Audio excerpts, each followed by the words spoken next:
Coming up on today's show, not brought to you by Velveeta.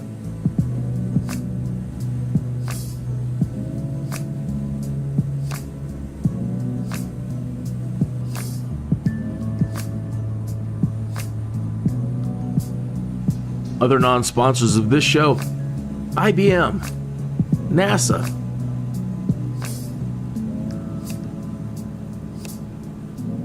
the Department of Defense,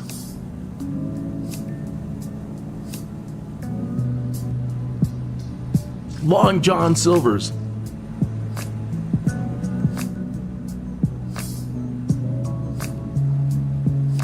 Arthur Treachers. Who remembers that?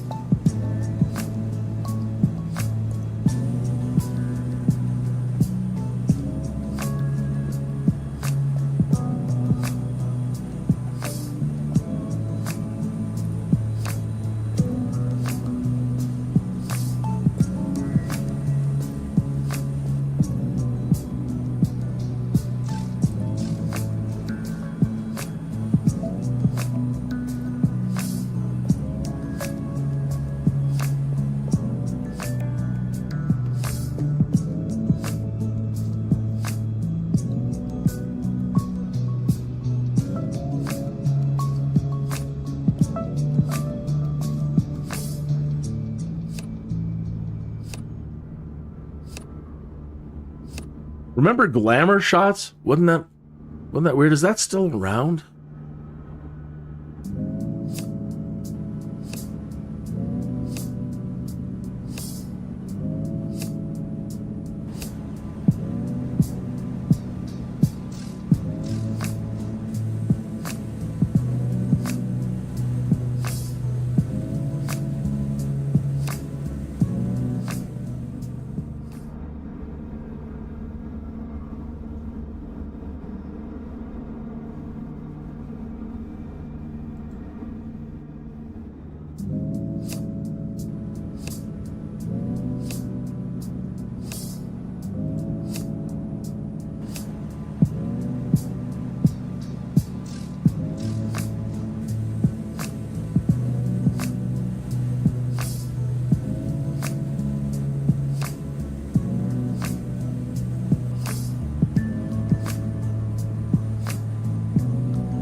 Good morning, afternoon, or evening, wherever you might be in time and space. Kenny is here.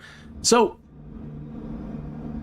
yeah, a lot of point of interests are coming up on this particular show. And everywhere I look, there's another point of interest, even if it's not part of Bushtalk Audio. For example, right where we're starting, I look over as I'm getting ready to take off, and there's an air museum written on the side of this hangar. All right. But before we get too far into it, we have to give our nemesis, Captain AirChoad, Admiral AirChoad, a chance to cause us some mayhem today. So we're going to go ahead and roll for Admiral AirChoad. And he gets a 10. So he gets to strike our... No, I'm sorry. If it's over a 7, 1, 2, 3, 4, 5, 6, 7. If it's over a 7... Admiral AirChoad is unsuccessful, and so he fails. So that's good. All right, let's put him away for a moment. Today would have been the worst possible day for him to do well.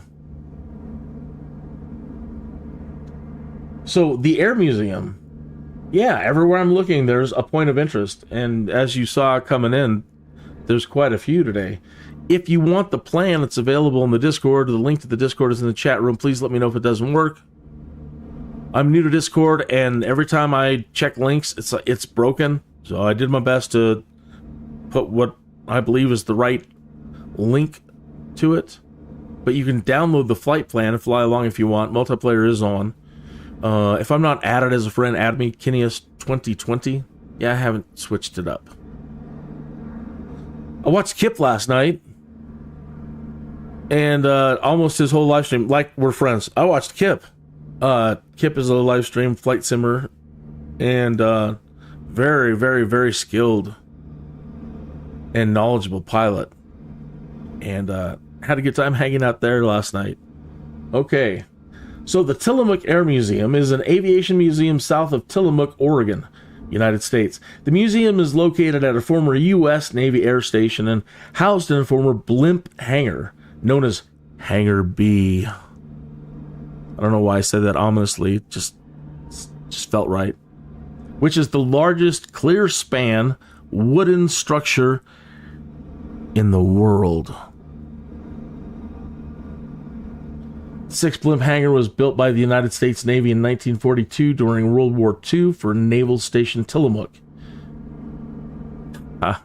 In the world. On the side of the screen, you can see the Bushtalk map. Hopefully it'll track us fine today.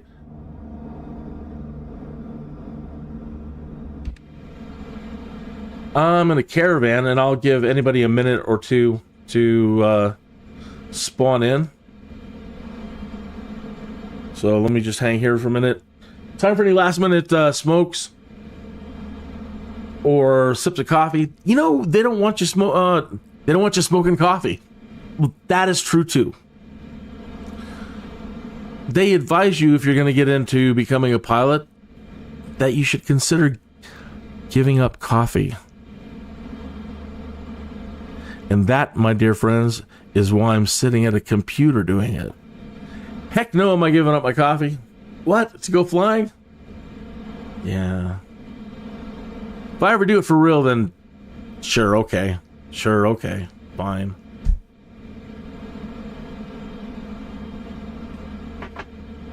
I tried setting the time of day to match the atmospherics I had going in the clips. Hope you enjoyed that. They said give them a teaser at the start, so I'm trying to get into that habit of, okay, like if you say you're going to do all these things, you better give them a teaser clip. You know, you've got to show them the payout, and you've got to do it in like 30 seconds. Man, back to old school advertising and marketing, just bam, bam, bam. You want to be popular, don't you? You want to be one of us, don't you? Well, dang, that's a lot of work. All right, just another minute here. Make sure I got the proper lights on. Good. Spock, the inertial separator. It is on.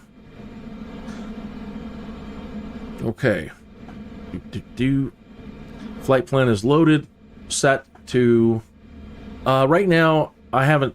Sadly, I'm a bad pilot. I did not go over the altitudes. So I'm just going to just wing it at 5,000. If we have to go up, we go up. If we can come down, we can come down.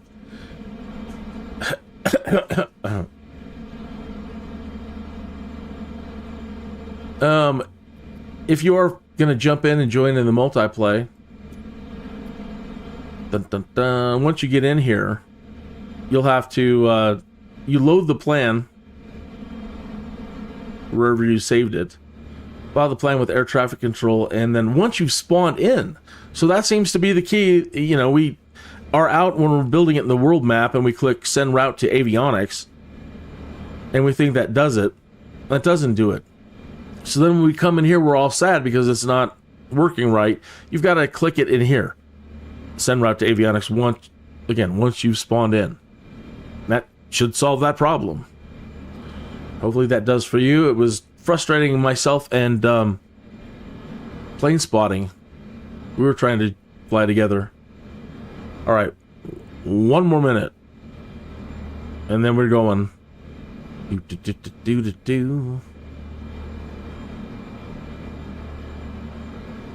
Let's make sure everything's going good. Stream looks okay. Good, good.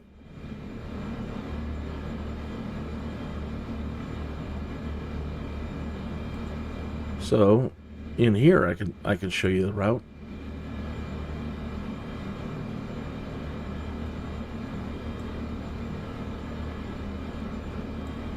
So we're going to be going up the coast, and every point along here that I've selected matches up with something, usually in Bushtalk. So this show's going to be loaded with stuff. The most in a while, probably not since our world tour. Where, you know, I was trying to make sure that we hit as many points of interest as we could. This is the Lewis and... No, that's a Cullaby Lake. Lewis and Clark Historical Park. Nice. Okay, we're going. Make sure all the screens are closed. Make sure the desktop audio is silenced. And thanks for joining in. Here we go. Cross your fingers. There's always the possibility on a landing and takeoff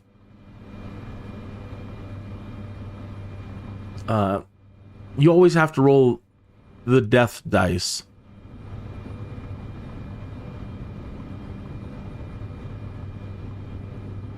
Seems I've got the loose control set for the caravan. She's jostling around.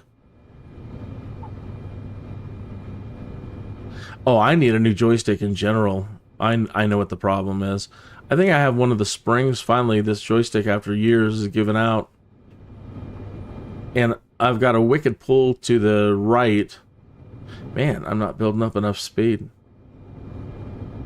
Hurry now, or we will have to abort. I think we're going to have to abort.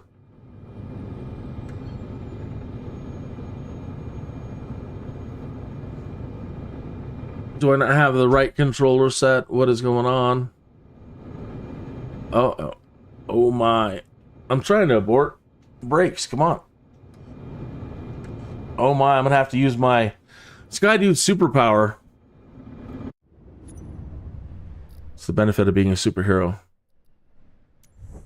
Well, you know, the law of unforeseen consequences and moving between aircraft, which I've been doing a lot earlier today, the controllers can get confused.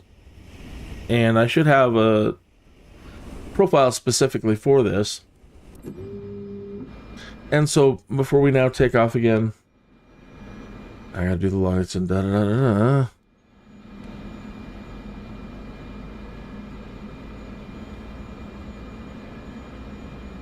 deeply apologize. You know, you can't foresee everything, every problem that can happen in your live stream, and I apologize. Do my best. Okay. Yeah.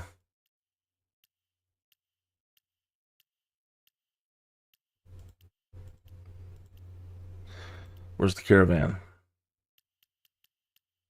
So I'm believing that I have one, huh?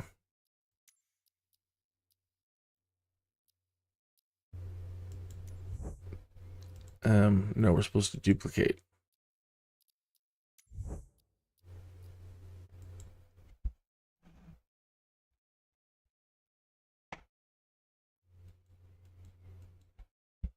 Well, a quick instructional on how to duplicate a profile. So you click duplicate on that little button there. Type in the name that you want. So now I'm trying to transfer all the properties of that configuration of the joystick from the Cessna, and this should be the proper one.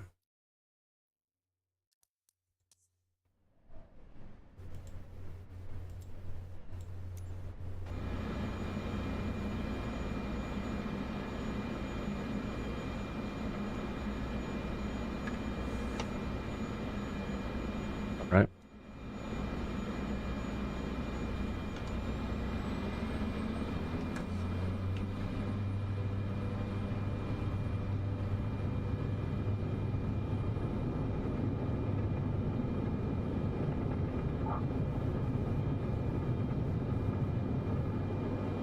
That's much better.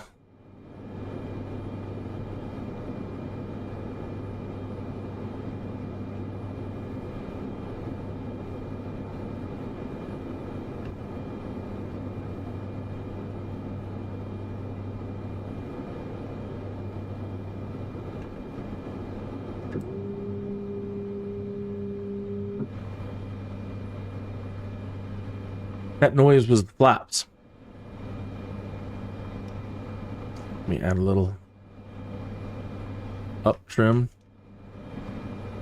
The trim controls are a little bit unusual lately. They don't seem to impose themselves. They don't seem to impose themselves properly and then hold.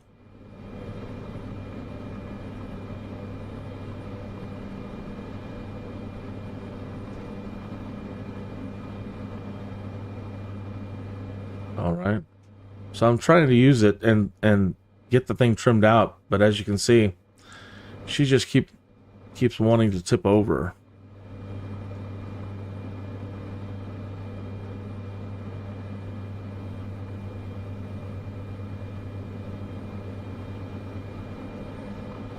So I'm sure that there's something that I'm missing there with the trim controls.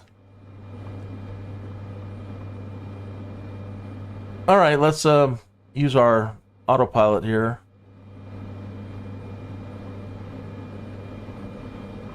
Alt hold.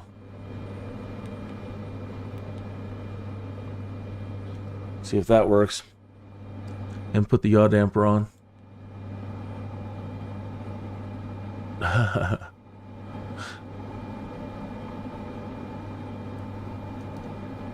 Sometimes when you just activate your autopilot, it doesn't readily just want to immediately go to where it's supposed to go when you have to jump in here and do a direct to and then enter to just quickly, you know, hey, you wake up, get back on the track. Other things that can happen is you tell it to go into autopilot, and for whatever reason, your area here on the main screen, whoop, might look like this. Okay, press that once or twice until you get back to that. All right, you might have to do another direct to enter. Okay. All right, let's get out and start enjoying the views. Here we're coming up on our first point of interest here. Are you going to go Bushtalk? Come on. SkyDUD to Bushtalk.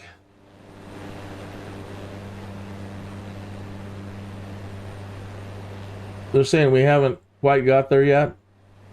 We're not over the point. Here we go. Tillamook Bay is a small inlet of the Pacific Ocean, approximately 6 miles long and 2 miles wide, on the northwest coast of the U.S. state of Oregon. It is located just north of Cape Meares in western Tillamook County, approximately 75 miles west of Portland. The name Tillamook is Coast Salish word meaning land of many waters, probably referring to the rivers that enter the bay. The bay is surrounded closely by the coastal range except at its southeast end, where the town of Tillamook sits near the mouths of the Kilches, Wilson, Trask and Tillamook rivers, which flow quickly down from the surrounding timber-producing regions of the coastal range to converge at the bay. The short Miami River enters the north end of the bay. The small fishing village of Garibaldi sits near the cliffs opening of the bay in the ocean. The first American at Tillamook Bay was Captain Robert Gray, who in August 1788 arrived and explored the surrounding area. The bay was settled in 1848 by Elbridge Trask, who journeyed overland to the bay, and subsequent trials of early settlement were described in the 1960 historical novel Trask by Don Berry. In 1911, an Oregon municipal corporation called the Port of Bayocean was formed by a special election to manage land at the entrance to the bay. During World War II, the United States Navy operated blimp patrol station near the bay at Naval Air Station Tillamook. The station was decommissioned in 1948. And that's where we took off from. So that story links right back to the one you got right at the start. All right. Are we still on course? Tell me we are. Doesn't look like it. All right. Well, try it again. Direct. Enter. Oh, okay. Next problem.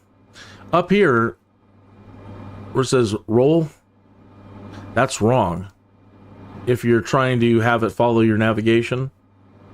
So, coming back to our autopilot controls, we need to engage the navigation button and try to make that roll turn to GPS. Or now you see it says GPS next to it. All right. Now watching the plane, I don't see the plane turning, so do your direct enter again. Okay. The plane, she is the turning.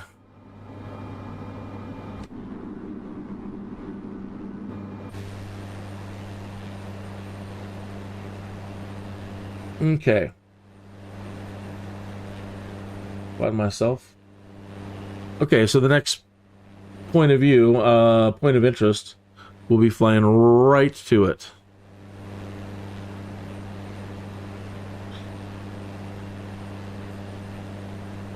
This is both educational for you and me.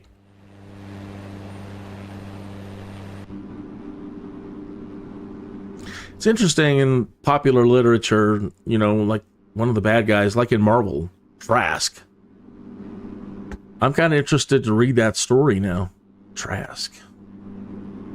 We have a lot of Starks, and we have, in traveling around, getting these history lessons, we find that there's quite a few Starks and Trasks in early American history. Not interesting. Just a popular name, right? No coincidence.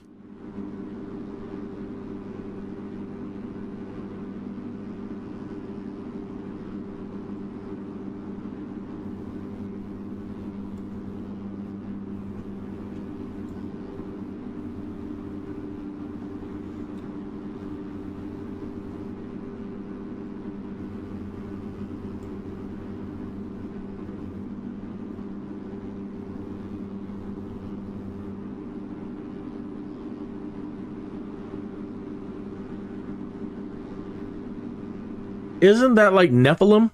Nehalem? Is Nehalem the same as Nephilim? Which would be akin to Anunnaki, angel.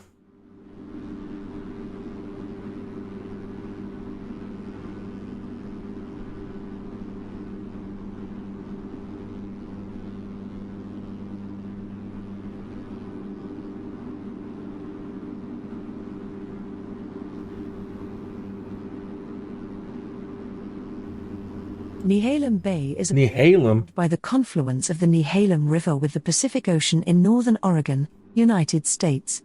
The city of Nehalem is situated on U.S. Highway 101 north of Garibaldi and south of Cannon Beach. West of the bay, Nehalem Bay State Park is located on the sandspit separating the bay from the ocean, where elk, coyotes, and several species of birds live. The park has a long beach, where centuries-old Spanish shipwrecks can be found. The park has campsites open all year and yurts, as well. Yurts? Yurts? Not sure what she was trying to say there.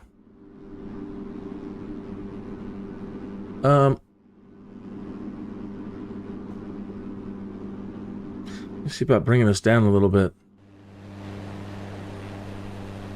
Not like emotionally. The Harry F. Wentz Studio, also known as the Harry F. Wentz Studio Bungalow and Studio Neahkahnie, is a historic house located in the Neahkahnie community near Manzanita, Oregon, United States. Designed by artist Harry F. Wentz and architect A. Doyle and built circa 1916, this bungalow came to be regarded as a prototype of the Northwest regional style of architecture. Some of the characteristic features of the house include colors and materials associated with the Northwest, especially timber, low massing with simple wall surfaces, porches with slender wooden supports, and siding to harmonize with the surrounding landscape. The style was later more fully developed by John Yeon and Doyle's colleague Pietro Belluschi. The house was added to the National Register of Historic Places in 1976. All right. Well, I'm sorry I can't pinpoint. I'm sure if we looked really, really hard, we could find what particular house they're referring to. But yeah, if we got out street maps and, we must find which house it is. Either way, it's down here somewhere. Okay. Harry F. Wentz. I don't know what makes it really so special. I would see the architecture, like a Frank Lloyd Wright. Neahkahnie Mountain is a mountain, or headland, on the Oregon coast, north of Manzanita in Oswald West State Park overlooking U.S. Route 101. The peak is part of the Northern Oregon Coast Range, which is part of the Oregon Coast Range. It is best known for stories of Spanish treasure said to be buried either at the foot of the mountain, or on its slopes. In earlier times, Native Americans would set fires to clear the mountain slopes so deer and elk would have tender vegetation to eat in the spring. Oh, how kind. Pioneers afterwards did the same so their cattle and sheep would have grass to graze on. Since at least 1990, however, this practice was discontinued and the slopes are heavily forested in many places. The name comes from the Tillamook language, although according to Lewis A. MacArthur, an Oregonian geographic historian, the meaning of the word is controversial. Neahkahnie is translated as the place of the god, whose name has been transcribed as Akana. So Nehalem Bay, Nehalem or however she pronounced it, and then a sacred place of a deity, god, whatever you want to call it. That's interesting. There's got to be a fascinating story behind all of that. I really like that stuff too. Wonder if Ancient Aliens has covered it. Did ancient aliens arrive on the Oregon shores in the early days?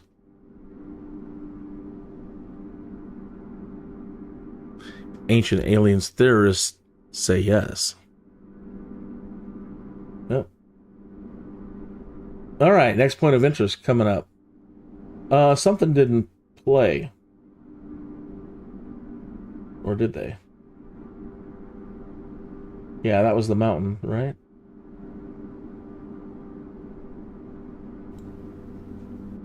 Haystack Rock is a 235 feet sea stack in Cannon Beach, Oregon. It is sometimes claimed locally to be the third tallest such intertidal structure in the world, but there are no official references to support this. A popular tourist destination, the monolithic rock is adjacent to the beach and accessible by foot at low tide. The Haystack Rock tide pools are home to many intertidal animals, including starfish, sea anemone, crabs, chittens, limpets, and sea slugs. The rock is also a nesting site for many sea birds, including terns and puffins. Puffins? Really, here in the United States? I didn't think we had puffins. I told you it was going to be educational for both you and me. All right. Okay, so we did hear them all. I'm wondering if we had missed something, but no. We're on track. Seaside coming up next. We should be making a course adjustment. Yeah, the computer should anyway.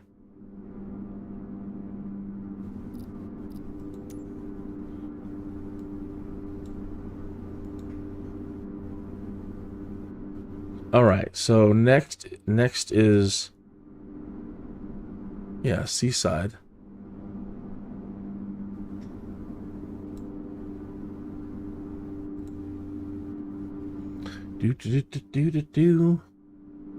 Oh, it's times like these when I really, really, really wish we could use the radio function of Bushtalk Radio. I know I say that over and over again, but I love listening to music throughout my day. Who doesn't love listening to music? Well, look, I have known a couple of professors growing up where no, absolutely not, and one finally gave in as long as it was classical and soft. But other professors, no, I don't want you having any other distraction. I don't want you, And this is a creative art, commercial art bullpen. And so, we're arguing our case that, hey man, we're creatives. That stuff is inspiring stuff in the back of our heads. And it seemed to matter at the time, when you're a younger person. Well, this is the hill I want to die on.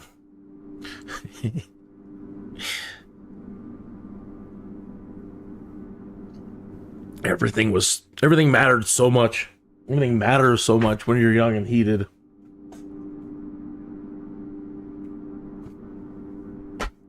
You think Oasis is better than the Beatles? Come here. I'm gonna... I remember a friend of mine. It didn't come to blows. It wasn't like that. But how close are we to Seaside? We're right on it. Seaside is a city. I'll tell you after. United States. The name Seaside is derived from Seaside House, a historic summer resort built in the 1870s by railroad magnate Ben Holliday. The city's population was 6,457 at the 2010 census. The Clatsop were a historic Native American tribe that had a village named Neahkahnie in this area. Indigenous peoples had long inhabited the coastal area. About January 1, 1806, a group of men from the Lewis and Clark expedition built a salt-making cairn at the site later developed as Seaside. The city was not incorporated until February 17, 1899, when coastal resort areas were being settled. It is about 79 miles by car northwest of Portland, Oregon, a major population center. In 1912, Alexandre Gilbert was elected mayor of Seaside. Gilbert was a French immigrant, a veteran of the Franco-Prussian War. After living in San Francisco, California, and Astoria, Oregon, Gilbert moved to Seaside, where he had a beach cottage. Gilbert was a real estate developer who donated land to the city of Seaside for its 1.5-mile-long promenade, or prom, along the Pacific beach. The prom. In 1992, he added to his beach cottage. Nearly 100 years later, what was known as the Gilbert House was operated commercially as the Gilbert Inn since the mid-1980s. Both it and Gilbert's eponymous Gilbert office building on Broadway still survive. Gilbert died at home in Seaside and is interred in Ocean View Abbey Mausoleum in Warrenton. Hey, you know what? Do you see what I see? Look, it's a golf course. What does that mean? It means us against their local pros today, and we're going to give them a couple of bonuses. If anybody's watching, I'll get some pluses. Nobody's watching, sadly, right at the moment, so I don't get any pluses. So this is a difficulty class 13. So I need to roll 13 or better to take on their local person and beat them. 18. I got lucky. They let me play a new kid.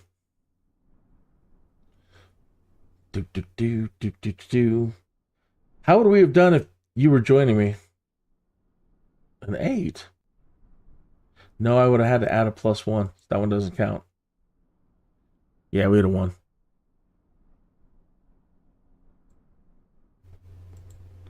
Onward. Get back on the plane. Next point of interest is right ahead.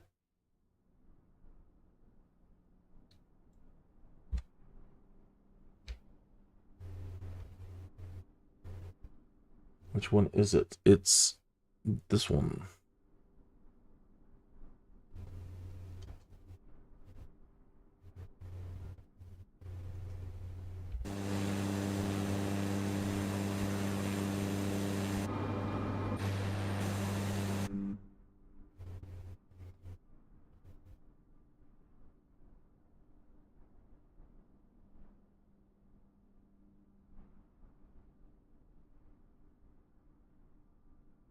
Cullaby Lake is a lake near Warrenton, Oregon, United States. It is the central feature of Cullaby Lake County Park and one of the major lakes of Clatsop Plains. Cullaby Lake's main water inflow is which flows in from the south and drains the coastal hills to the east of Clatsop Plains, Gearhart, and Seaside. It has been the headwaters of the Skippanan River since the construction of the in the 1800s. Before this, the lake drained to the south via into the Neahkahnie River north of Seaside. The park contains a boat ramp for the lake.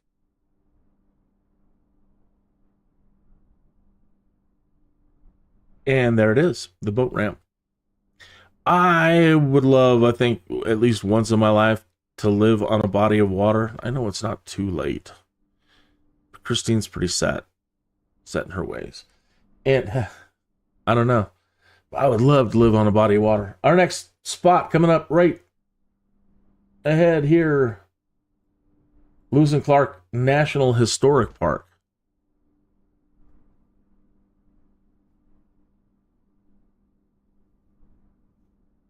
Or is it over here? It's right. The Lewis and Clark right here. Historical Park, located in the vicinity of the mouth of the Columbia River, commemorates the Lewis and Clark expedition. Administration of the park, which includes both federal and state lands, is a cooperative effort of the National Park Service and the states of Oregon and Washington. The National Historical Park was dedicated on November 12, 2004. After reaching the Pacific Ocean, the Corps of Discovery camped at Fort Clatsop in the winter of 1805 to 1806. The park features a replica of the fort and a nearby visitor center. Also included in the park are several sites on the north bank of the river in Washington and other sites in Oregon. All right, I needed to stop that because we're passing over this airport right here. And these audio sequences are getting jumbled.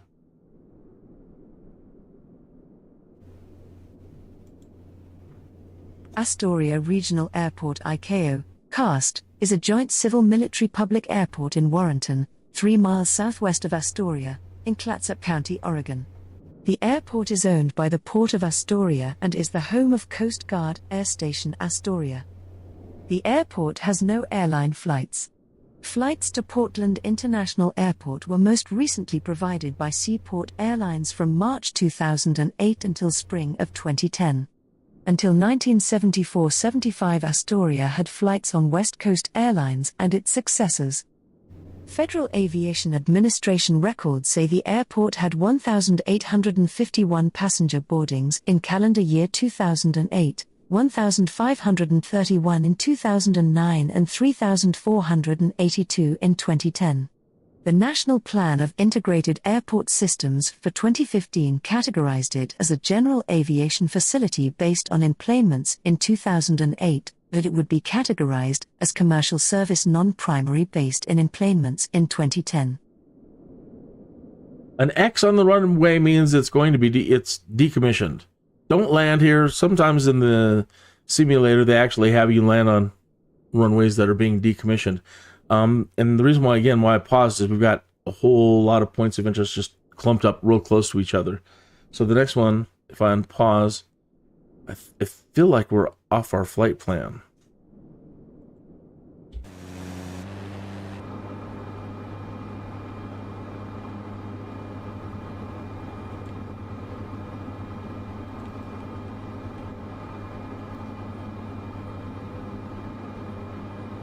All right, hopefully that does it. The next point of interest is this bridge right down here. Sorry, trying to get to the right view. This thing gives me fits. There we go.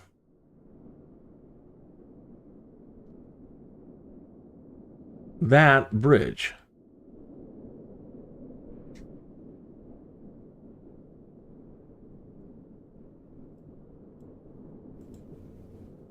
The new Youngs Bay Bridge is a vertical lift bridge over Youngs Bay on U.S. Route 101 between Astoria and Warrenton.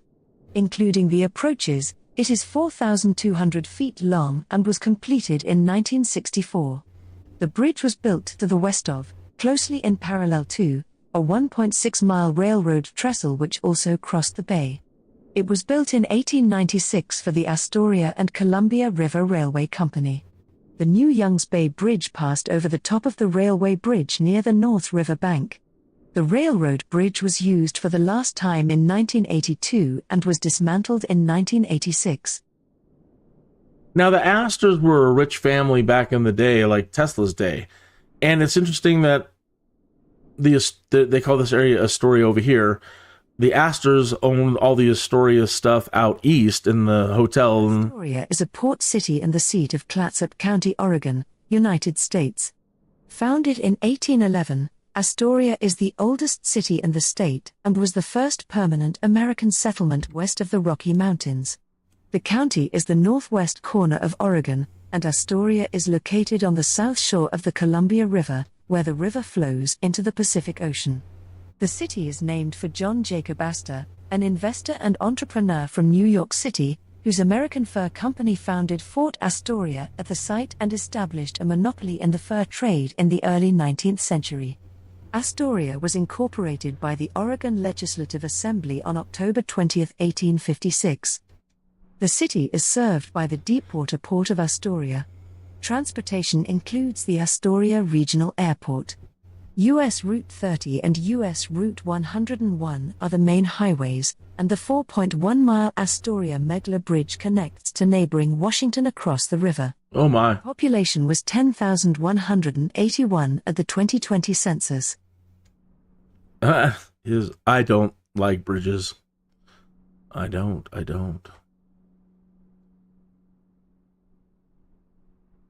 Look at that. Small compared to like stuff going on in the Netherlands. Those people are nuts. That would just be a psychological nightmare for me to, I think, be on some of those highways. No. Please get me an airplane. I was looking for the airport. I think that is... No. Well, they said one was around here on this side. Either way, I nailed it. It was the Astors. So they're responsible for this as well. Tesla stayed at the Astor Hotel, Tesla's headquarters, for a long time, where They were his patrons. And they died on the Titanic.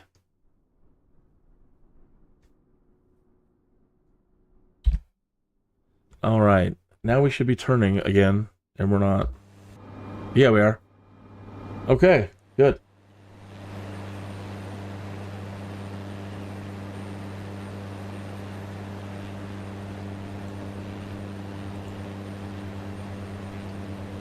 Okay, that bridge is the Astoria Megler Bridge.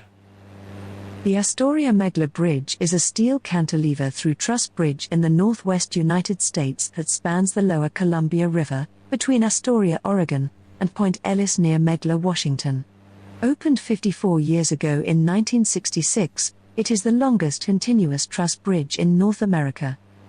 Located 14 miles from the mouth of the river at the Pacific Ocean, the bridge is 4.067 miles in length, and was the final segment of U.S. Route 101 to be completed between Olympia, Washington, and Los Angeles, California.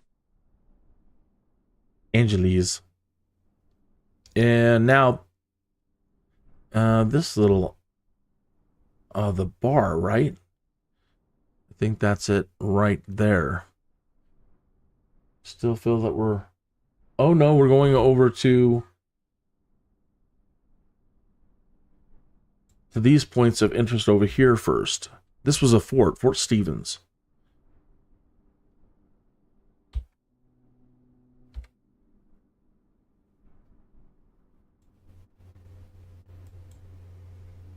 Fort Stevens was an American military installation that guarded the mouth of the Columbia River in the state of Oregon.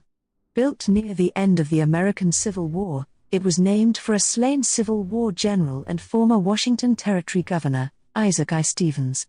The fort was an active military reservation from 1863 to 1947. It is now listed on the National Register of Historic Places. The fort was constructed in 1863-64 during the Civil War as an earthwork battery on the south shore of the mouth of the Columbia River, and was known as the fort at Point Adams. It was later Fort Stevens in 1865, in honor of the former territorial governor of Washington, Isaac Stevens, who had been killed in action. Fort Stevens was the primary military installation in what became the three-fort harbor defense system at the mouth of the Columbia River. The other forts were the post at Cape Disappointment, later Fort Cape Disappointment, and later Fort Canby, built at the same time as Fort Stevens, and Fort Columbia, built between 1896 and 1904. Both are on the Washington side of the river. The fort was meant to defend the mouth of the Columbia from potential British attack during the Pig War of 1859 and subsequent ongoing regional tensions through 1870 in the San Juan Islands, and was important during the 1896 to 1903 Alaska boundary dispute, when British-American tensions again were high and the two countries were on the brink of war. After World War I, the U.S. Navy established a radio station on board Ft. Stevens for communication with the fleet. Additionally, in 1932 the Navy co-located a secret radio intercept station at Ft. Stevens to listen in on Japanese Navy-coded messages. Specially trained radioman from the On the Roof gang was stationed to the listening post. The station was designated S because of the Ft. Stevens location. In September 1939, the U.S. Navy relocated Station S to Fort Ward on Bainbridge Island, Washington, because of better intercept conditions. On the night of June the 21st to the 22nd, 1942, the Japanese submarine I-25 surfaced off Fort Stevens and fired 17 shells from her 14 cm caliber deck gun, making Fort Stevens the first military installation in the contiguous United States to come under enemy fire in World War II. The Japanese attack caused no damage to the fort itself, it only destroyed the backstop of the post's baseball field. The garrison of Fort Stevens during World War II included elements of two regiments, the 249th Coast. No. We're trying to get this one now. Point Adams Light was a lighthouse near the mouth of the Columbia River on the Oregon coast of the United States. The lighthouse was designed by Paul J. Pelz, who also designed Point Adams's sister We can't see it though. I've been looking around for it. Pedro, California, East Brother Island Light in Richmond, California, Mare Island Light in Carquinez Strait, California. Could have been on any one of those pads. California, and Hereford Inlet Light in North Wildwood, New Jersey, all in essentially the same style. It operated from February 15, 1875 until 1899, when it became obsolete by the extension of the South Jetty and the establishment of the lightship Columbia in 1892. The lighthouse was considered a fire hazard and demolished in 1912. It was located about a mile south of near what is now Battery Russell in Fort Stevens State Park. The combination of the Point Adams light with the Cape Disappointment Lighthouse on the north side of the river effectively framed the entrance to the Columbia. The keeper's quarters and light were a combined structure, similar to the Neahkahnie Bay light in Newport, and used the same structure, materials, and optics as Point Fermin light south of Los Angeles, California. The light was changed from alternating red and white to fixed red on January 21, 1881 to reduce confusion with the nearby just completed Tillamook Rock light.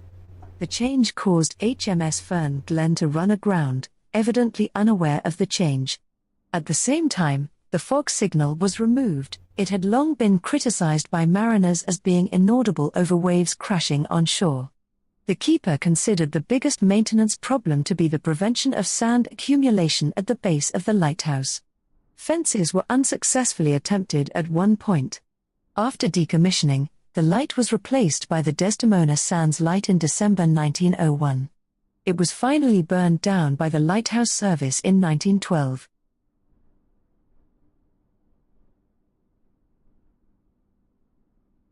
The Graveyard of the Pacific, the Columbia Bar, also frequently called the Columbia River Bar, is a system of bars and shoals at the mouth of the Columbia River spanning the U.S. states of Oregon and Washington. The bar is about 3 miles wide and 6 miles long. The bar is where the river's current dissipates into the Pacific Ocean, often as large standing waves. The waves are partially caused by the deposition of sediment as the river slows, as well as mixing with ocean waves. The waves, wind, and current are hazardous for vessels of all sizes. The Columbia current varies from 4 to 7 knots westward, and therefore into the predominantly westerly winds and ocean swells, creating significant surface conditions. Unlike other major rivers, the current is focused like a fire hose without the benefit of a river delta. Conditions can change from calm to life-threatening in as little as 5 minutes due to changes of direction of wind and ocean swell. Since 1792, approximately 2,000 large ships have sunk in and around the Columbia Bar, and because of the danger and the numerous shipwrecks, the mouth of the Columbia River acquired a reputation worldwide as the Graveyard of the Pacific. In 1884, after decades of shipwrecks, the United States Corps of Engineers built the South Jetty to keep the channel navigable. In 1914, the North Jetty was added. The nearby United States Coast Guard Station Cape Disappointment, Washington, is renowned for operating in some of the roughest sea conditions in the world, and is home to the National Motor Lifeboat School. It is the only school for rough weather and surf rescue operation in the U.S., and is respected internationally as a center of excellence for heavy boat operations. Approximately 16 bar pilots, earning about $180,000 per year, guide ships across the bar, often boarding ships by helicopter. They generally consider the bar to be the area between the North and South Jetties and Sand Island. The Columbia Bar is part of a set of major marine coastal hazards along the Pacific Northwest coast, including Cape Flattery at the northwest tip of the Olympic Peninsula and Cape Scott, which is at the north tip of Vancouver Island. Historically, the region's mariners' nickname was the Graveyard of the Pacific, and it is studded with thousands of shipwrecks. The graveyard also includes the rocky, rugged shoreline of the west coast of Vancouver Island, the shores of the Olympic Peninsula, and the Strait of Juan de Fuca.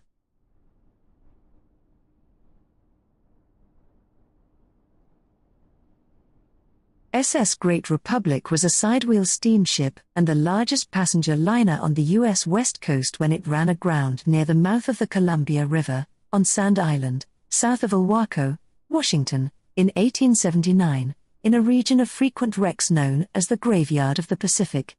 On April 19, 1879, on a clear and calm night, the vessel, with over 1,000 passengers and crew, or with 94 crew and 579 passengers, after crossing the Columbia Bar at the beginning of an ebb tide, the pilot failed to heed the captain's warnings and ran aground on Sand Island. Stranded on sand in a falling tide with a storm approaching the next morning, the captain evacuated the 896 passengers to Astoria, Oregon, on local boats. The crew remained aboard to refloat the vessel, but storm-driven waves began breaking up the hull, and they abandoned ship. The last boat to leave overturned after a steering oar broke, casting 14 men into the water, resulting in the death of 11, or all 14. Waves shortly rendered the vessel a total loss, though parts of the wreckage remained visible at low tide for many years. The book Pacific Graveyard by James Gibbs Jr. states that Great Republic left San Francisco in the spring of 1879 and arrived off the mouth of the Columbia River at midnight on April 18, and was on the way to Portland, Oregon, heading upriver, when it ran aground on Sand Island and was lost.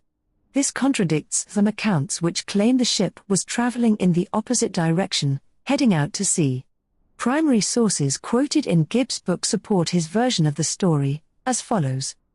The most authoritative account of the wreck was given by Captain James Carroll, the ship's master, who testified at a special hearing following the loss of the ship. There was not a ripple on the water, and we came over the bar under a slow bell all the way, crossing safely and reaching the inside buoy. The first and the third officers were on the lookout. Wit.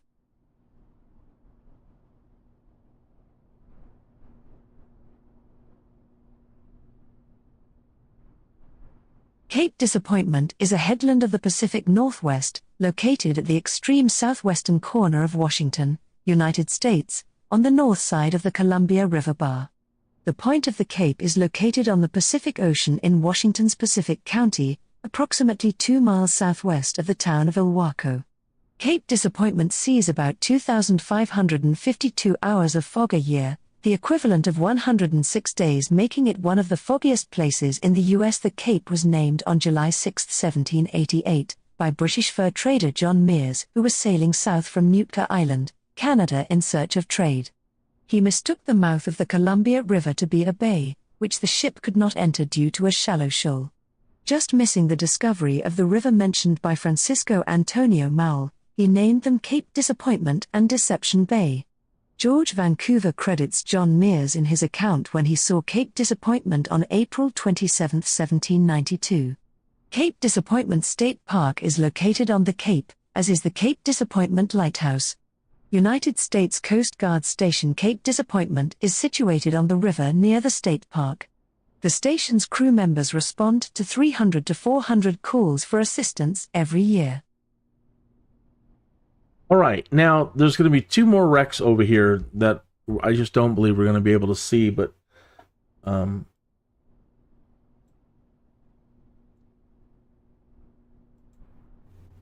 Methven Castle was a steam iron passenger cargo ship built in 1883 by Barclay, Curle and Company of Glasgow for Donald Currie and Company, with intention of serving as cargo, passenger and mail carrier on their existing route from England to South Africa. The vessel was later sold to the North American Mail Steamship Company of Tacoma to work on their Oriental trade routes and renamed Columbia. In 1899 the ship was chartered by the United States Army to transport troops and supplies to various overseas destinations. In 1900 the Army bought out the ship and renamed her Rosecrans, but sold it 2 years later to Matson Navigation Company. The vessel was then converted into an oil tanker to carry oil from the west coast to Alaska and Hawaii. Subsequently she was sold in 1905 to Associated Oil Company to carry oil from California to various ports along the Pacific Northwest and Hawaii. In January 1913, while on one of her regular trips, the ship was wrecked off the mouth of the Columbia River with the loss of almost her entire crew. And just north of that,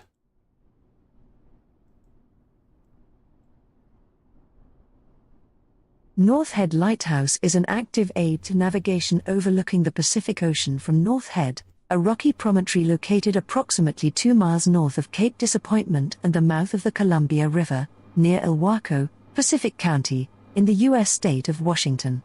It is part of Cape Disappointment State Park. The North Head Light was constructed in 1897 after mariners complained that the Cape Disappointment Lighthouse, installed in 1856, was obscured to ships approaching from the north by the headland extending southwest from the light. North Head Light was featured on an episode of Ghost Adventures entitled Graveyard of the Pacific, Cape Disappointment that aired in 2018 on the Travel Channel. The team of paranormal team investigated the caretaker's house that have reports of a spirit named Mary whose suspicious suicide came into question after she came here with her husband Alexander Pessanen, the first keeper, in 1898. So while we can't see it, there's the area. There's the only kind of major structure that I see is up on that hill. You know, the computer's going to try to auto-gen what it can. There's that on the tip of that rock.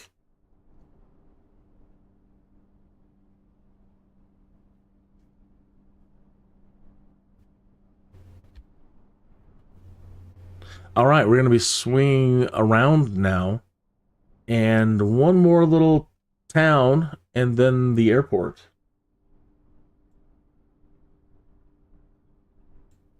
Ilwaco.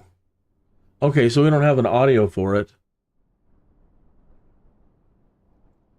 But that's this next little town right right there.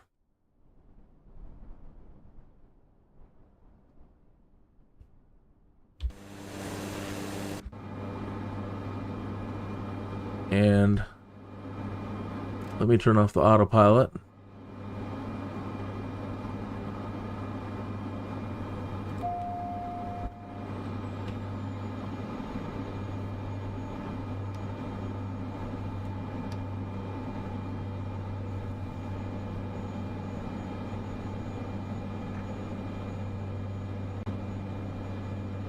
He wants to go so fast.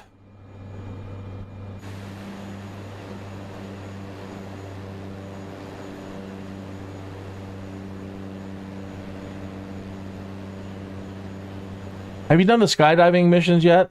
If so, man, you have to learn how to dive this thing so fast.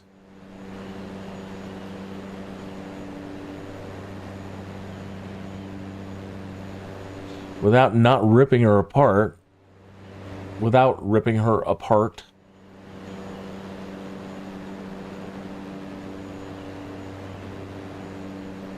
So it takes forever to climb up there and deliver the skydivers to where they need to be. And then as soon as you drop them off and you get the clear, you're in the clear, you have to immediately just like be a dive bomber to get a good score. Still feels like we're going awful fast. Like it's not, like the throttle's not responding. No, it's just, we've got a whole lot of prop though. 500. Oh, yeah, probably help if I pull up.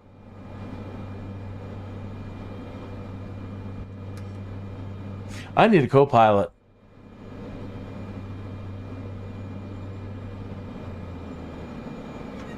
That's the first time it feels like the engines have calmed down.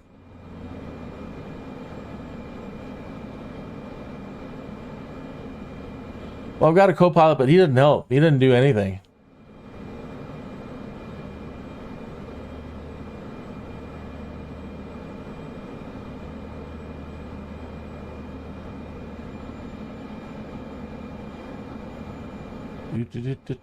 Do.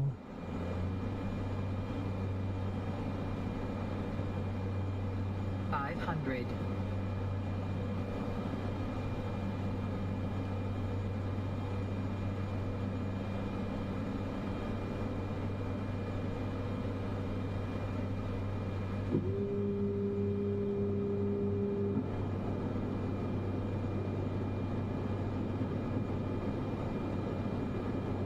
Oh, I see it, I think.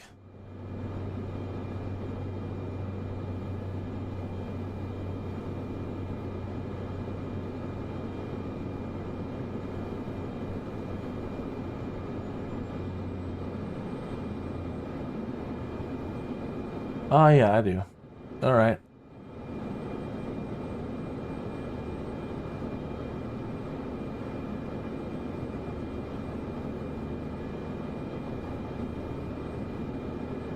So we'll need to land at that end, looking at the wind down there, if I've got that right. And I should probably make my presence known.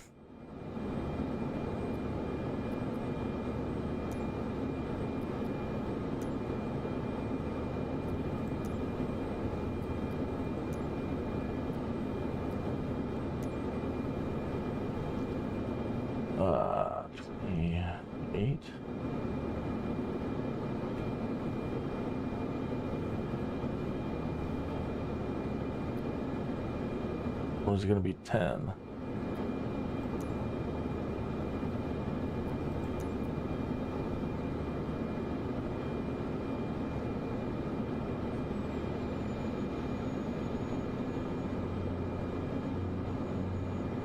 Seven Whiskey 1 traffic, Kin Sierra Echo Alpha. That's one of the things I noticed about Kip last night. He's such a good pilot. He can do pilot speak. Now, I have never taken the time. I'm intimidated by it. I don't know why. After all the things, learning everything else. But getting into the habit of speaking to air traffic control. Something I don't normally do. And I don't write it down and study it enough to know all the proper responses and what to say. And so it was really cool listening to Kip last night. Where the hell did the runway go?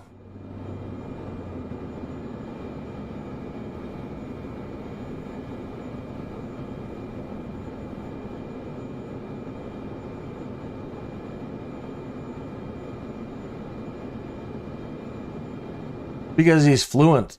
He's fluent in it and really, really, really good at it. That was really inspiring.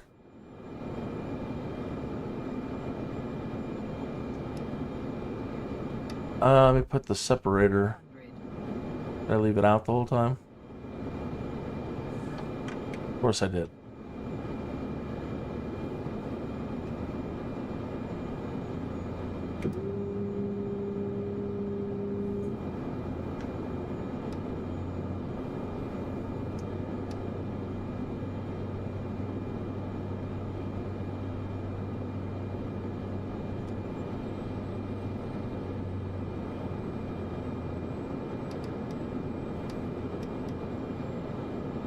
Let's hope the darn brakes work this time.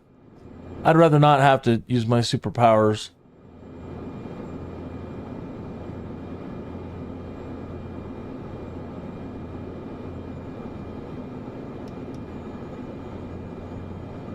Oh, and it's short. Oh, that was horrible.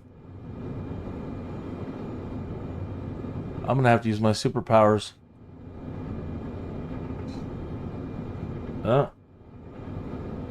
Yes, I am. No, that won't work. That won't work. That'll work. Did I stop us in time? I did it.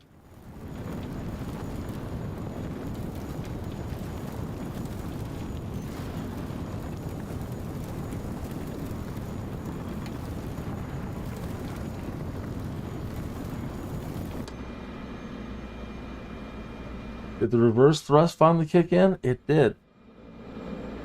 Oh, I forgot about it at the last minute, but either way, we still didn't,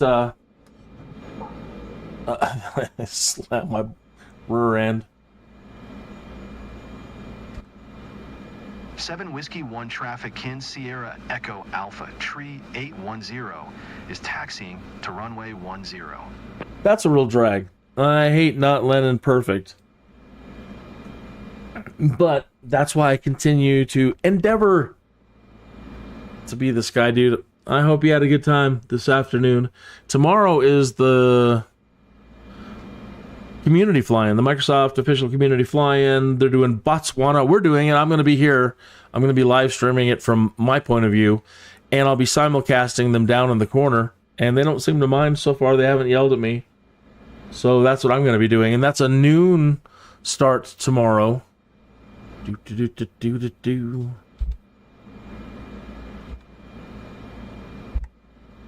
Yeah, if you go over to the Microsoft Flight Simulator forums and you check out the upcoming events,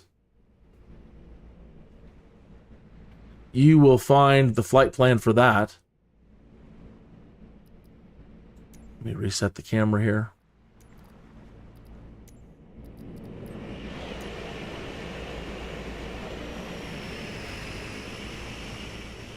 So thank you, Oregon. Wow, what a nice trip. Everything just worked out along the flight plan. We got to see a lot of cool things today. No, we did not do a job today. How much time do we have? No, that's an hour. So no job today. Wanted to kind of just we rolled for the bad guys and we gave Admiral AirChoad a chance.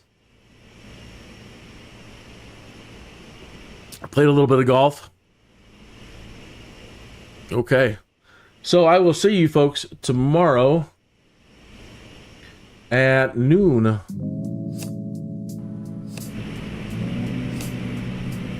No, it's not coming up anymore. It's over. We do.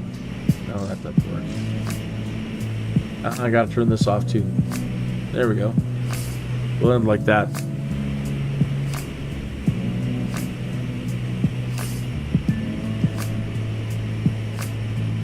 If I don't see you tomorrow for the flying, you have a great weekend.